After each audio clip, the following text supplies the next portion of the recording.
G'day YouTube. Welcome to the Trumpocalypse Chronicles, episode number 6. So it's how big a bang can you buy for a buck, and how much rubble to the ruble? The missiles, my friends, they're pointed to the skies, and answers will follow close behind. Time for another Chautauqua.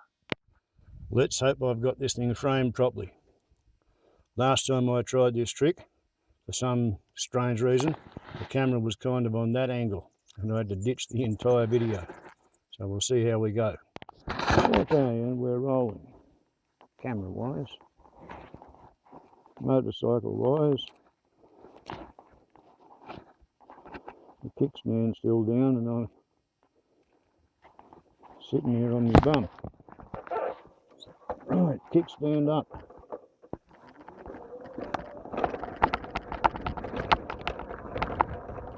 Ah, 28th of January, Australian calendar time. So it's 7 days since the 47th prissy dunce of the excited status of Norte armed Americano was screwed into place. Look up what the word inaugurated means. He was screwed into place. Inaugurated. And sadly for all those who paid a lot of money, booked a lot of accommodation, travelled a long way to see him inaugurated in person, he decided he was afraid of a bit of weather, so he went inside. So the second inauguration took place on the scene of the first insurrection. How's that for history rhyming? The second inauguration took place in the location of the first insurrection. Right, and then the day really sort of heated up. The hottest part of it, as far as I could see, was when the expatriate from White South Africa, who was conscripted into Pip Botha's army of white officers commanding black troops to go and shoot other black people for wanting to live in a democratic free society, and that was called communism. At a time and a place where there were more paramilitary militia organisations marching and parading and goose-stepping in the streets and swearing and declaring to defend whiteness against all forms of outsiderism than you can poke a stick at, and they were all using modified Third Reich symbolism. You know, like there was one mob had a swastika with 3 crooked arms instead of 4, and there was the Bruderbond, bunch of Afrikaners. So Trumpy grew up. It's not Trumpy, well, Trumpy grew up in a different racist society, but Musk, he grew up in a household where his mother's father moved from Canada to South Africa in 1948 after the apartheid regime came to power, because he really liked the idea of a white supremacist civilization and society. So that's what Musk's mother was in her head, and it's who she's raised him to be. So when he gave what the NSDAP used to call the German salute, he did it in a slight stylised, idiosyncratic, I'm assuming white South African fashion, and he was feeling the emotion so hard he was biting his lip as he did it. And when he turned around the second time to do it for the people who'd been behind him, he wasn't anywhere near as emphatic as when he was facing the camera. It was, you know, more like Leni Riefenstahl hailing Hitler with the palm dangling back over her shoulder sort of thing. But yeah, anybody who says that was not Elon Musk visibly gesticulating in body language the concept of victory hurrah, which is in fact the English translation of Zig Heil. Zig, victory. Heil, hurrah. Victory hurrah. If you shave the word victory off because Marines can't spell, you get it in American as hoorah. It's just the American way of saying Sig Heil. So that was what Musk was doing up there. And then the God King Emperor Trump, he sat down and with the stroke of a pen, he issued 100 presidential executive orders. Some of them were unconstitutional presidential executive orders, like the one attempting to repeal the concept of birthright citizenship. So basically only Native American Amerindians are true Americans, although the Navajo have already lodged a court case because the immigration officials in, I think it's Nevada, have been hassling the Indians and wanting to see their citizenship papers, because if you're a white, bigoted buffoon, a total buffhead, I suppose, a redskin looks just like an Hispanic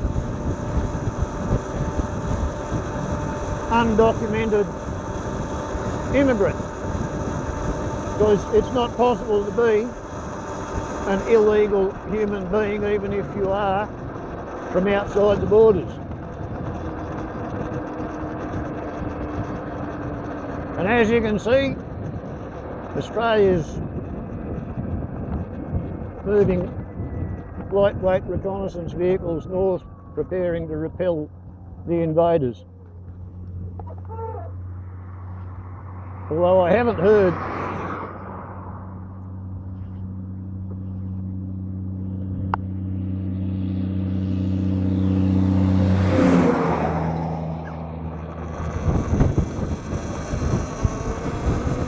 of anybody having been deported back to Australia yet, but here we go. The Keen Greens are off to defend the northern coastline.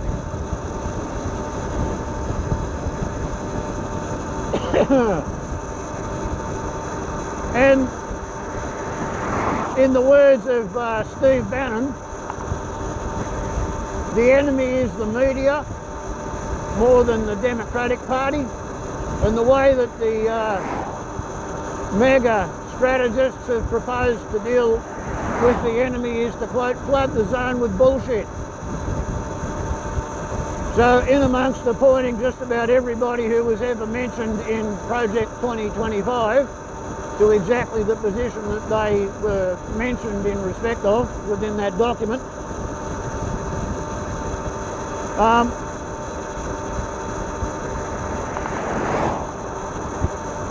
Tulsi Gabbard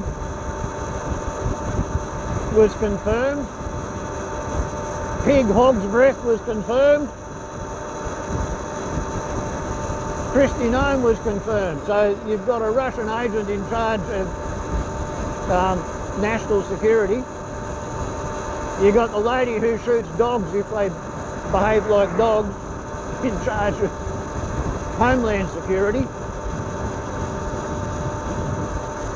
Yeah, national intelligence is the Russian agent.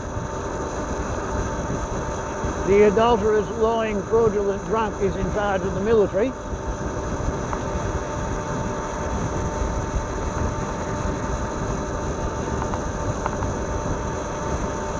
I heard somebody make the comment that Trump is decapitating American government and administration by firing anybody who understands the job or is in any way competent to perform the job, and replacing them with a whole bunch of empty-headed clowns. People who wouldn't know if the hole in their arse was punched, bored or cut with a cold chisel. Their only qualification being their loyalty to the new God King Emperor.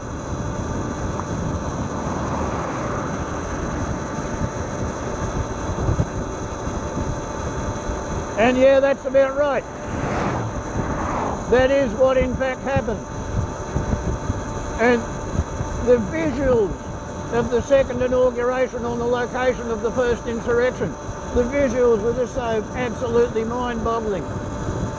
There was Elon Musk spacing out full of ketamine or something, staring, making googly eyes at the ceiling. And then Trump came in, escorted by his controller, the Konsololskaya agent from Slovenia.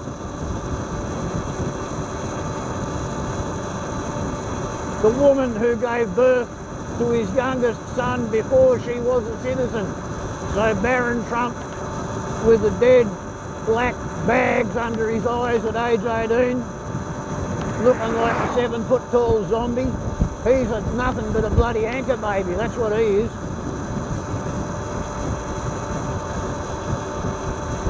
So anyway, Trumpy walks in, and there beside him, dressed as the Black Spy out of Mad Magazine's Spy versus Spy cartoon,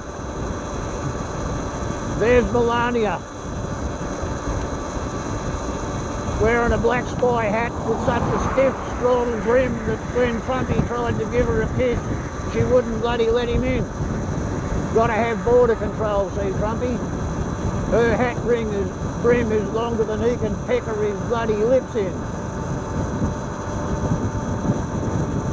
Just sheer bloody obviousness, you know, like Vladimir Vladimirovich Putin, ex-KGB colonel who used to control half of Poland, as the KGB was making its last dying gasp. They got a whole bunch of absolute super hot young true believers from the Komsololskaya, pumped their head full of ideology and sent them off into the west as the wall was falling down. You go over here and just try and hook yourself, the idiot son of a rich capitalist. And then you can offer to solve all of his money problems and we'll back you. We'll see how far between us we can ride the son of a bitch. So they did. And with Putin in control of Melania, in control of Trump, they've put the bastard in the White House twice. And then, because my idea of the universal creator God theory has got quite the sense of humour, on the same bloody day, or maybe it was the day after, he just essentially outlawed transgenderism and made an awful lot of same-sex attracted people frightened. He goes off to the Washington Chapel to get a sermon from the lady bishop who roasted him in public that time he stood in front of her church after tear gassing the crowded protesters and holding the Bible upside down in front of the steps of her church. He goes to sit in front of her for a sermon after he's just basically tried to outlaw everything but being a straight white woman, apparently, because one of his presidential orders said that everybody in America is either a man, because when they were conceived they had the kind of germ cells that make small reproductive cells, or they're women because they had the big cells that make the big reproductive cells. And the trouble is that the theologically misguided half-wit who drew up that bit of paperwork was apparently unaware that at conception all human zygotes are female. So they've all got the large reproductive cell types. Therefore, everybody in America is officially, by the decree of Prissy Dunce Tronel Dump, a woman. He's finally got to be a woman. Kind of surprised me that that's what he'd want to be. So then he goes to this bloody cathedral and he sits down in front of the bishop to get a sermon. So Bishop Marion Edgar Budde, B-U-D-D-E. I've heard it pronounced both ways, Bud and Buddy, but the people who said it as Buddy claimed to have looked into the matter and found out that is how you pronounce it despite the spelling. She very calmly and quietly and politely asked, didn't quite plead, but she did ask if Trumpy could be merciful to the powerless.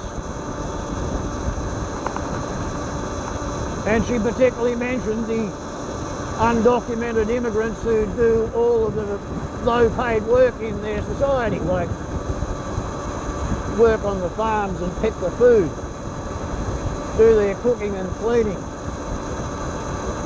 all the jobs that white, fat, lazy magatards are not interested in performing. Certainly not at $5 or $7 an hour, which is what they've been paying the undocumented immigrants, which is why all of the white, fat, lazy, magatarded farmers who voted for Trump never dreamed that he was actually going to do what he said he was going to do when he was campaigning and asking for the job. It's a bit like reading science fiction in the 1960s. We got every bloody bad thing that we were worried about, and none of the good things, you know, like the Jetsons haven't got anti-gravity rocket-powered cars to commute to work on for 1 hour a day, 1 day a week. We haven't got colonies on the moon.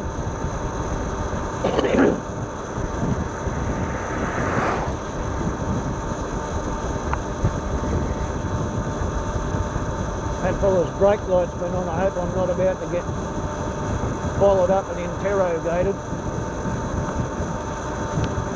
Yeah, but we got all the horrible shit, including the idea of democracy going out of fashion as global warming turns the climate into shit and the economy stops being profitable and therefore it's no longer insurable, and a whole bunch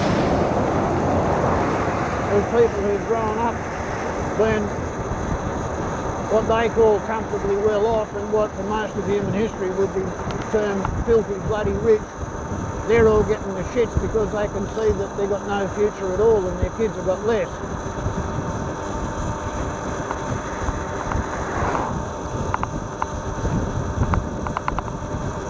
So then I don't know about you, but yesterday or the day before I woke up to the news that Trumpy is also unconstitutionally, in the middle of the night, sent notices of dismissal to 17 Inspector Generals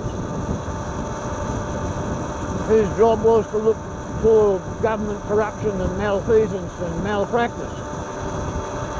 And he appointed them. But he appointed them in his first term, and apparently they've developed something of a reputation for applying the law rather than applying what they think Trumpy wants them to do. So they're all suing him.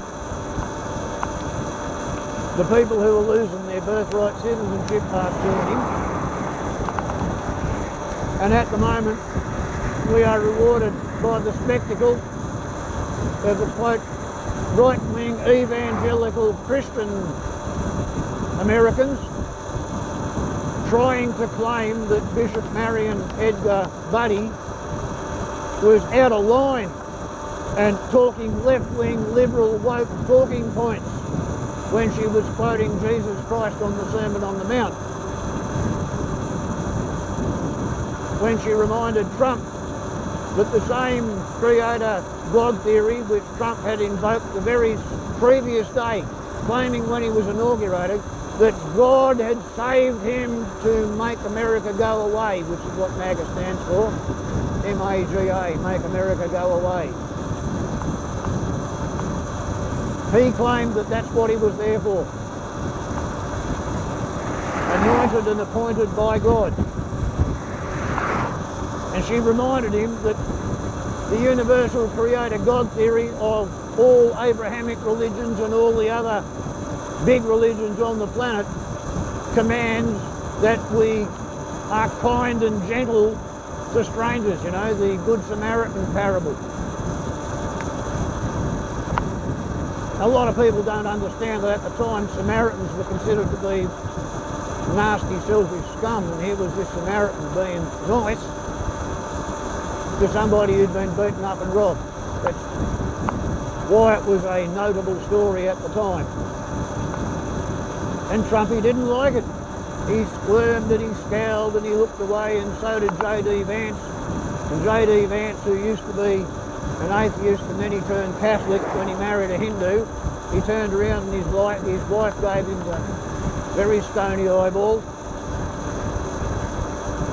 I can imagine that she's rather feeling a bit of buyer's remorse, having 3 kids with somebody who's turned out like that.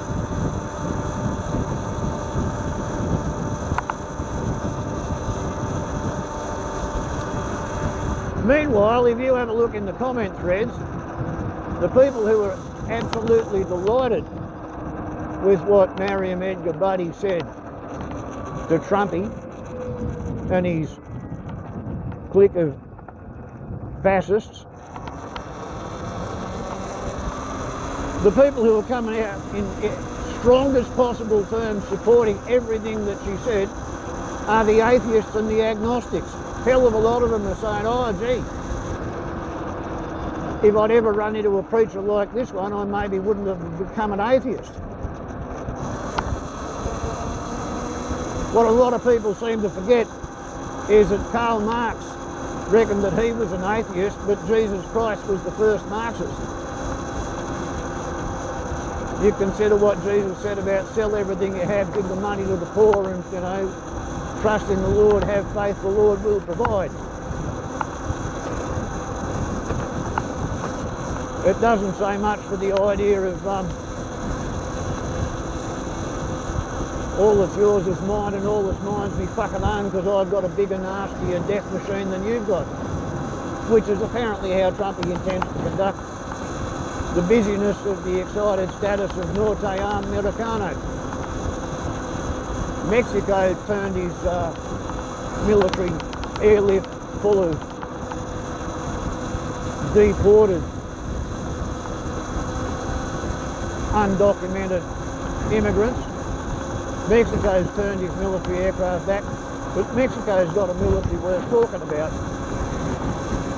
Panama hasn't got any such of a military, and Panama turned around a couple of his aeroplanes. Trumpy hit him with a 25% tariff, and then he offered to double it to a 50% tariff. And I think the Colombians salvaged a fig leaf by saying, we'll take our citizens back if you don't want them, but don't go send them military aircraft and don't send them home in bloody shackles. They're human beings, give them the dignity that they deserve as such.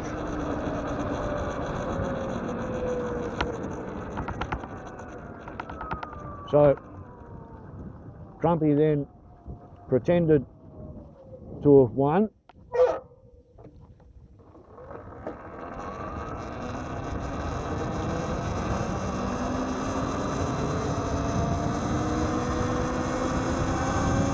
And while acceding to the Colombian demand that he no longer use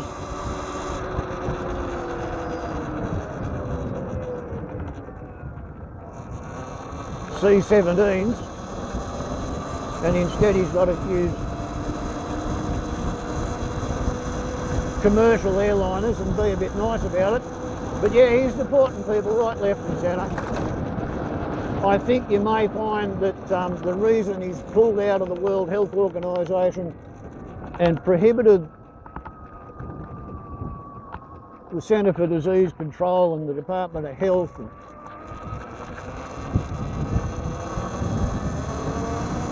all the US medical authorities from communicating among themselves or with anybody else is because he plans to treat bird flu the way he wanted to treat COVID. He's not going to publish any data on any bird flu where it's occurring in birds, cows, cats or people, where the people are infecting each other with it. He's going to try and maintain his economy regardless of bird flu, because that's what he wants to do. He said it several times. Back in the day, 2020, he'd ordered people to stop testing, slow down the testing. If you do 100,000 tests, you might find half of the people have got COVID. If you only do 50,000 tests, you'll only find half the number of positives. You know, he's not actually totally stupid. He's cunning. Cunning like a shithouse rat. And the shithouse rat is considered cunning because while they live in your toilet, nobody ever puts rat sack or traps in their toilet. So they live pretty safe, well sheltered, never being hassled or harmed. However, at night when you're asleep, the shithouse rat comes in and tracks whatever bugs you would normally leave in your shithouse all through your pantry while he's looking for your food. So yeah, Trumpy, he's as cunning as a shithouse rat. And just as unwelcome.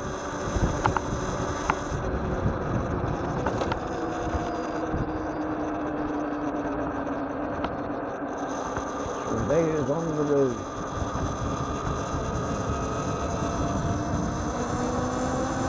And I don't know, I might be wrong, but it seems to me that the reason he wants to shut down FEMA, the Federal Emergency Management Authority, is so that he can then take possession of the FEMA camps, which have been built and stockpiled to deal with all kinds of emergencies, from earthquakes to floods, fires, storms, tornadoes, you know, wind-driven events, all that sort of shit.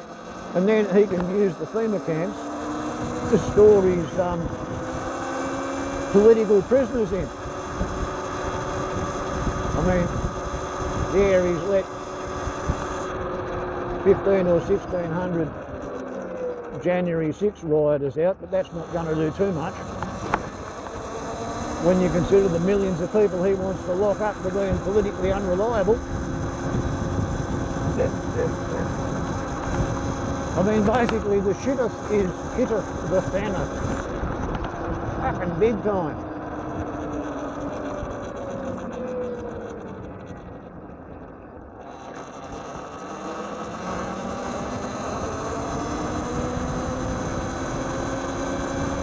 And of course, meantime, they still want to cut the Department of Veterans Affairs. They still want to cut pensions and cut benefits and Social Security and Medicare and Medicaid.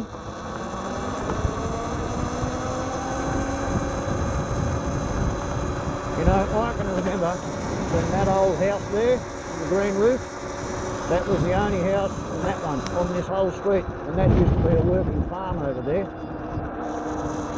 One of my father's oldest long-term friends run that place, a bloke called Bill Sharman.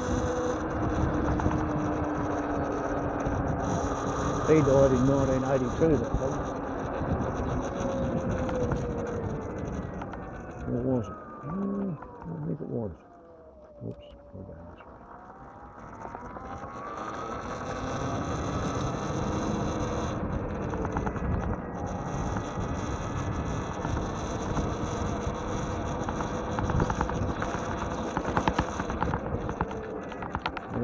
The old brickworks. A little bit of slightly illegal manoeuvring for the sake of panning the camera in the direction I would like it to go.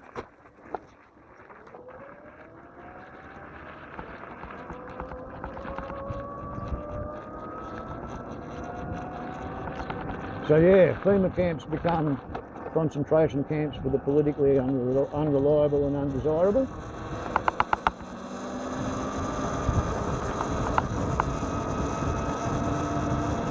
I think America is going to become a very unlovely sort of a shithole, very, very fast. And I think the people at the Joint Chiefs of Staff who clearly made the decision that there's no point trying to hold a preventative coup d'etat while he's in the rotunda getting sworn in, because 30 or 40% of the population supports him, and another 30 or 40% are going to support the idea of inaugurating whoever it is who wins, no matter how bloody distasteful. And there was 49% of the population who were eligible to vote, but they didn't show up, so they don't give a shit. Therefore, rather than nipping it in the bud, as the saying goes, the chosen decision has been to let it go through to the keeper. The population voted for him. Just let them see how bad it's going to get and hope that there's some possibility of wresting control back before the US becomes completely, totally balkanised and ceases to be a nation. So one of the factors that I've been tossing around in my mind is, I call it the Halliburton effect. Those of you who are old enough and silly enough will probably remember that when George Walker Bush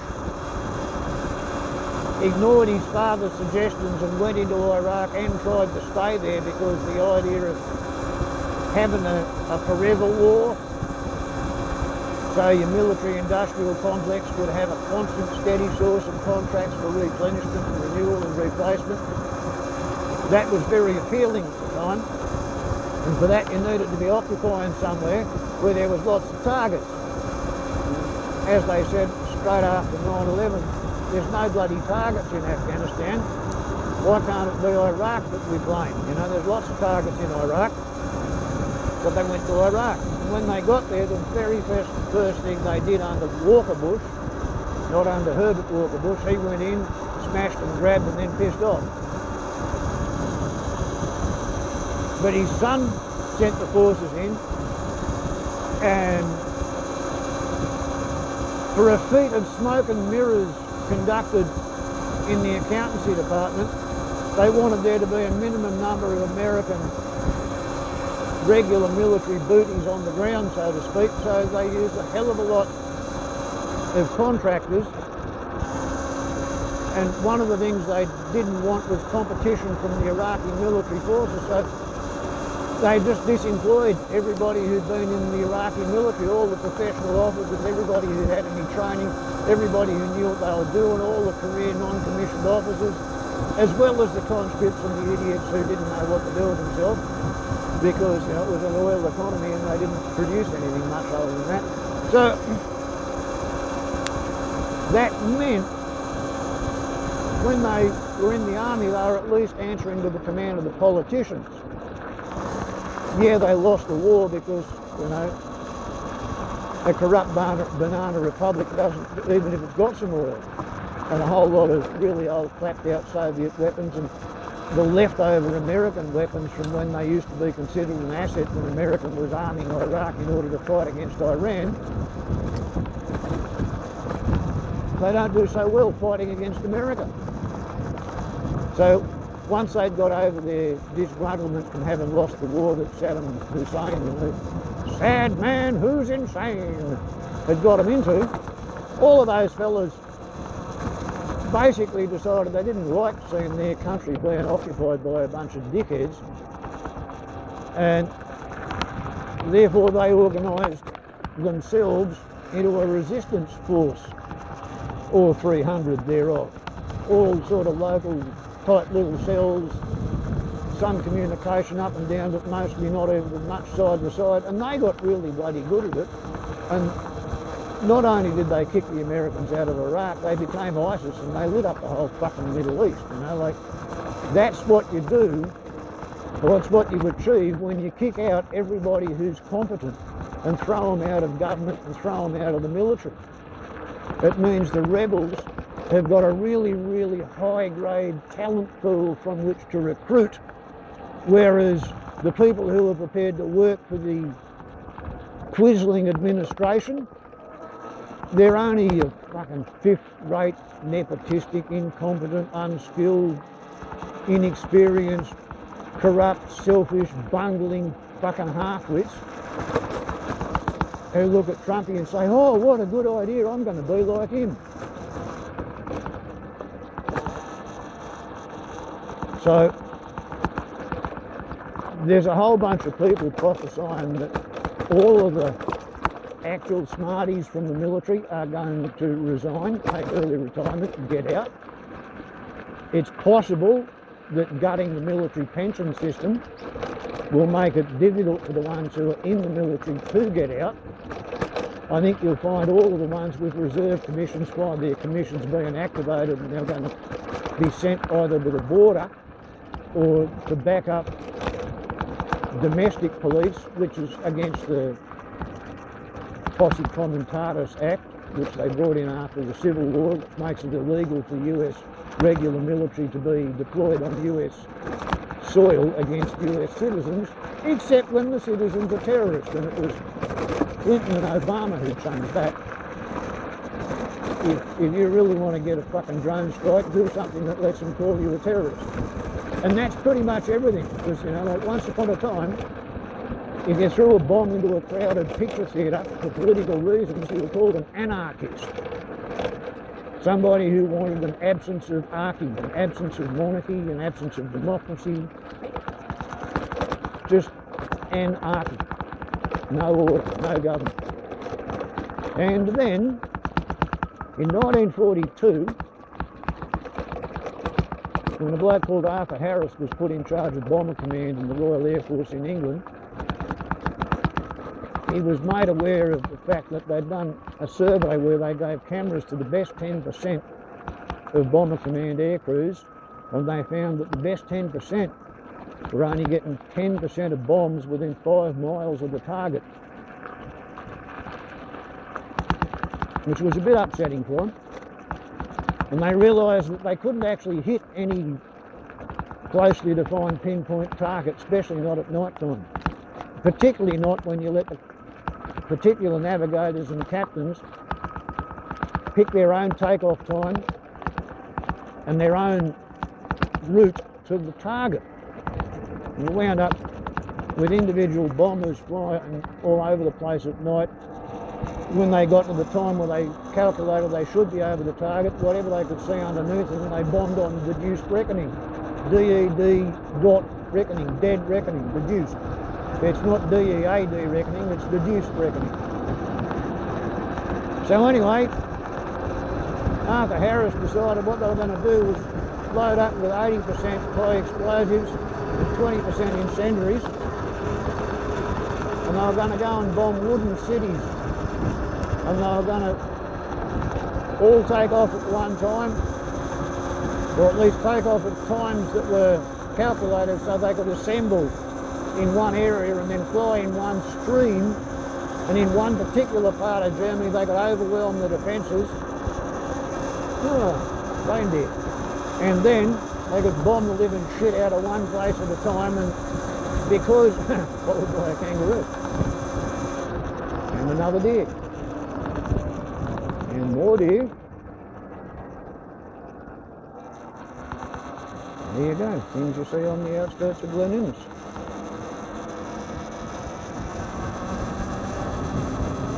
So that's what they did, and they did it to 2 cities called Rostock and Lübeck. And it gave the Germans a hell of a fright, you know, like 4,000 or 5,000 people got killed by fire each time. Big areas of the city got burnt out. And a fellow called Herr Dr. Professor Joseph Goebbels, PhD, he got up on his hind legs and he gave a speech, and in his speech he called these people terraflegerant, terror flies. From a position of immunity, they sat up on top of the gravity well and they poured high explosives and incendiaries and later on anti-personnel bombs onto defenceless city centres. Terraflegerants, terrorists, terror flies. And then anybody who was practising any kind of asymmetric warfare where they could hit the Germans and the Germans couldn't strike back, like partisans, irregular fighters, resistance fighters, people in the marquee, they all got called terrorists. and they were declared to be outside the bounds of the Geneva Convention. They were all summarily shot. Every German military person who got killed in the uprising in Paris when the country was being liberated and the city was being liberated, all those Germans who died there as a result of partisan activity, their death certificates which went back to Germany said they were killed by terrorists. So it's fair to say that if you go back to its origin, a terrorist is anybody who attacks your society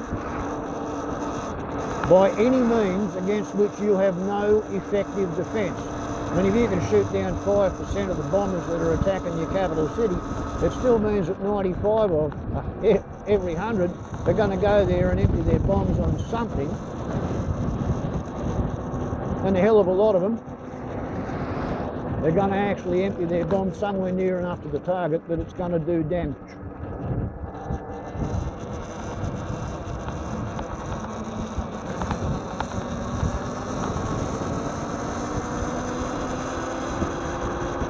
So,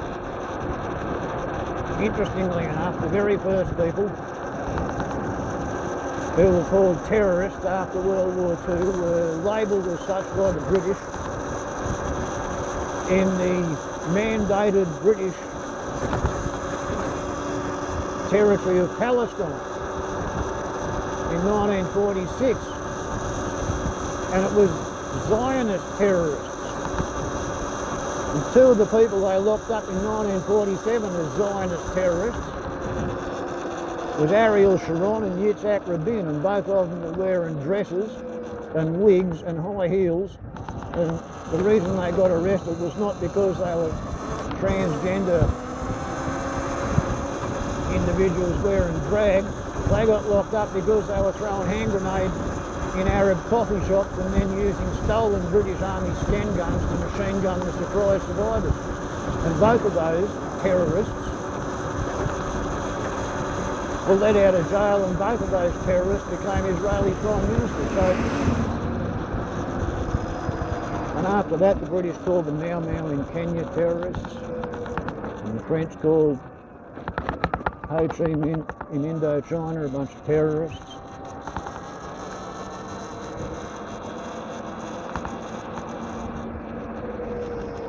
Essentially, the Americans called the Viet Cong terrorists too. As I said, terrorist is a loser's word for anybody you can't beat.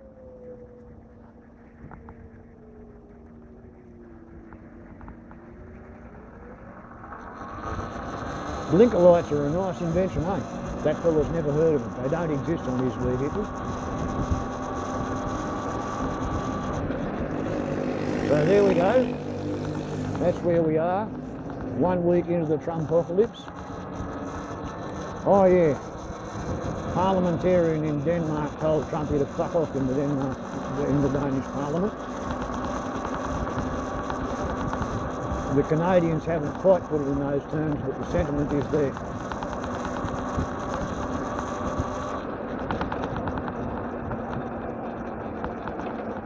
So, we have arrived in the throbbing, thriving metropolis of Leninus,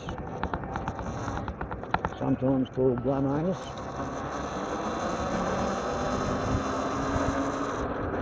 Valley of the Miserables, Valley of the Arseholes. But they're not, most of them. Pretty pleasant bunch of people. They're all trying to be nice. There's a couple of ladies wearing a hijab there, nobody's hassling them. Pillars of the community. Sorry about that double line, but I want to get my gas canister filled.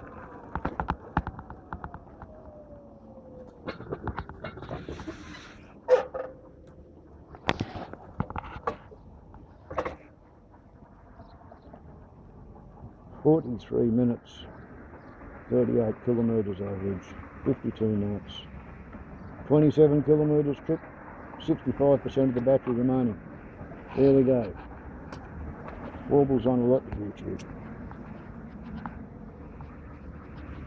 When I think of something else to say, there will be another Trumpocalypse Chronicle. You have a good one. Ciao.